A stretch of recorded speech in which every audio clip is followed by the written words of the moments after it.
What's up, ninjas? So today we're going to take you around town with us. We have quite a few things to do, and you can see the local life of how it is here in Kandy. And what we're also really want to talk about is the top things that we like and don't like about Sri Lanka.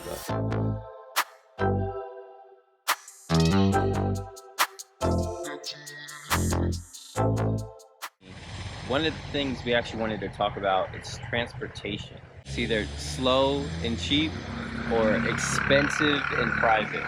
Bus is super cheap. It's just so uncomfortable. They're savages, the bus drivers. And then if you don't want to take bus, okay, some places we can go by train, which is really good. And the car is way more expensive. There's just nothing in between. No, It is COVID-19 pandemic circumstance, so maybe there are, but actually I haven't heard anything even the last 2 times I was here in Sri Lanka. she's been here before. I've only been to Sri Lanka when we originally went to first lockdown from coronavirus. So even though I've been here 10 months, all I know is coronavirus Sri Lanka. I don't know it on it how it is normally. So my impressions is slightly different from hers. Alright, so our tuk-tuk drivers here, so first we're heading to get some coffee. We didn't have it yet. We're around all the groceries, so no breakfast, nothing today. But it's a nice day, so you guys can enjoy it with us.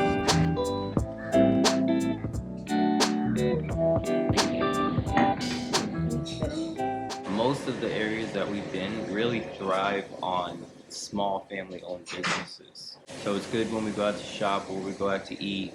Everything's local and family-owned, especially during Corona time.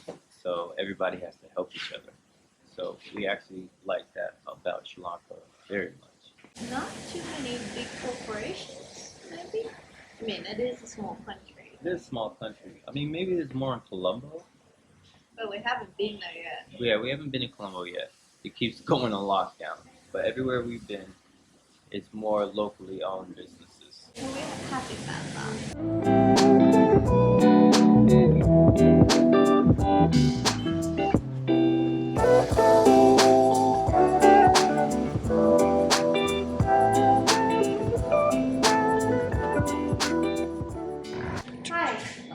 Hi, I would like to send my laptop to Colombo.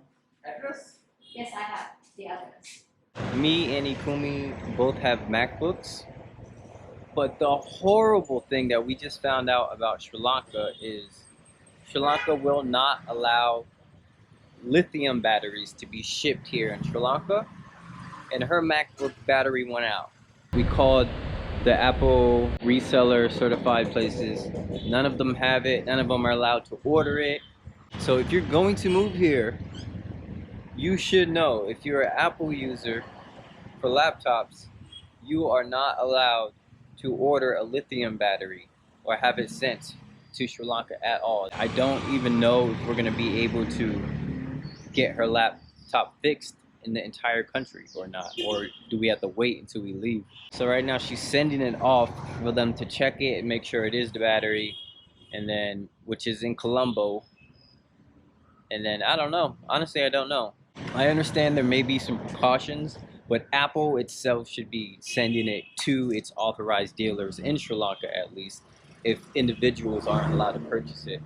There has to be some way around it, because that's just ridiculous. That means if you have a MacBook and it goes out because of the battery, you're screwed in Sri Lanka.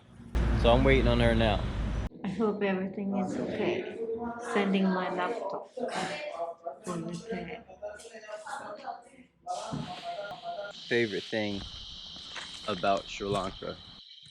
It is extremely clean country compared to some other Asian countries that we've been to. I mean, you do get the cases where you go around and you see trash around the floor, but for the most part, they are super clean here. Look around. This is like not very popular for anybody. It's just a residential area.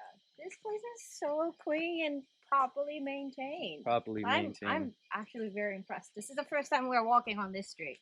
just to explore what's out there. And we're like up in a hill somewhere that's off in the cut, that there's no reason to have to maintain this stuff. No one comes here, and it's well maintained. This is beautiful. So that's definitely one of our top things about Sri Lanka. It's a very clean country. You can also find small vegetable shops on the street everywhere.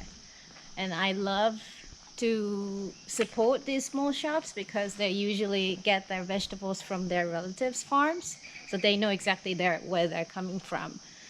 And especially fruits here in Sri Lanka. I mean, there are so many different kinds. These mangoes, passion fruits. What else? What do you like? Dragon fruit. The oranges are not like oranges I'm used to in the States. What is it like? They're actually orange, and inside is orange. The color? It tastes a little, yeah, the outside is orange, the inside is orange. It tastes a little different. Out here, they're green. Oh yeah, the outside is completely green, but inside is yellow. Yeah, like yellow, right? or a very light yellow. Yeah, and they're so sweet too. And you can tell that it's homegrown. It's locally grown, so. And we supersize everything in the States. So like when we're here and we're going to these fresh vegetable markets, everything's so much smaller than what I'm used to in the States.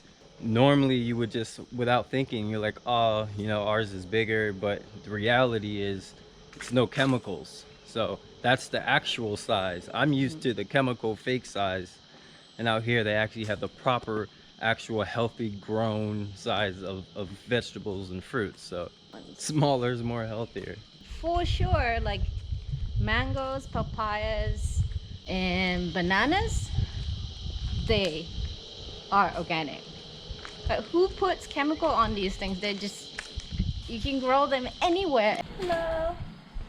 One really cool thing you'll see around Sri Lanka is wildlife everywhere. It's a mama cow. Mama cows. The other day we were at the store, an elephant came to have a snack at the store.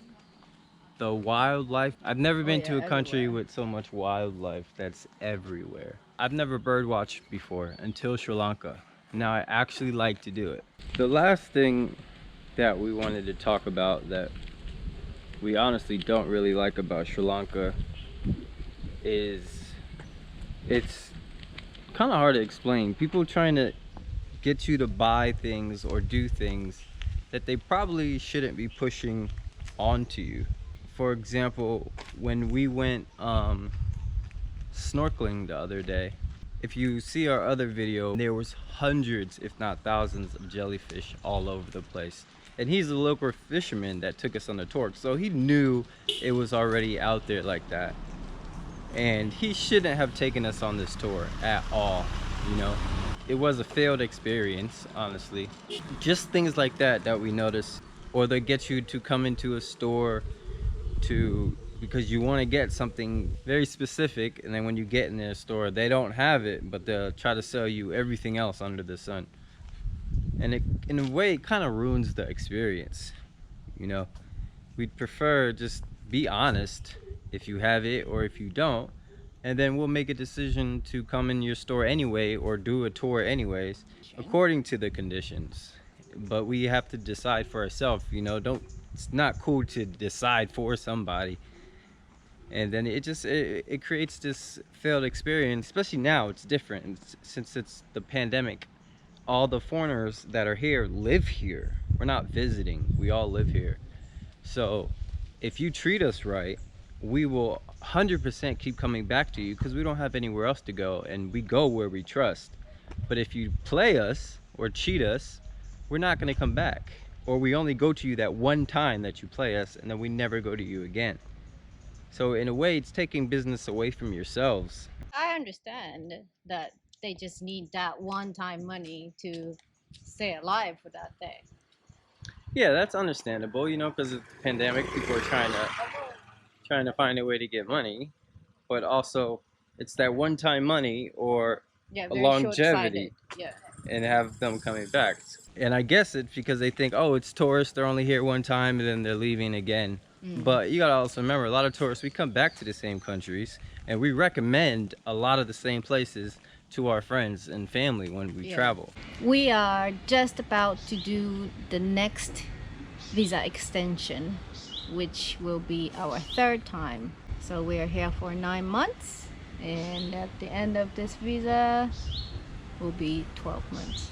We did 6 months, first visa, then 3 months, and then now another 3 months. So it'll be over a year by the time this is over with. And we still don't know if we have to extend again. Honestly, we have no clue. Who would have thought we're gonna be here for that long? Living in Sri Lanka for a year. Living properly. Proper living. By Living. an accident in a foreign country for a year. We made the right decision, honestly. The pandemic is still going around the world. Europe's back on lockdown. America's is like 2,500 people dying every day. Yeah. It's still crazy. Yeah. They're still doing a very good job with handling it here. It's definitely still a very affordable country to live in terms of finding a place, in terms of food. You can find whatever your budget is. So We're posting some daily things about what we do on our Instagram. So please follow Primus Effect on Instagram. yeah, lately it's been raining a lot, so we haven't been really out too much. But today was a very nice day, so we decided to go out, show you guys around a little bit. Definitely stay tuned, because we have a lot more coming up since we're stuck here still. Happily stuck here. Next week we're going to Colombo for the first time ever. Yeah, for the first time since we've been here. We only landed here like midnight and just went straight to Udawalawe. So we haven't seen Colombo yet. So we're excited. Yep. Thanks for watching. Make sure you like and subscribe. Always. We'll see you ninjas later. Peace. Hey ninjas, thank you for watching our episode. Feel free to drop comments or ask questions. And don't forget to like and subscribe, hit the bell, receive notifications when we upload randomly. Stay safe ninjas, peace.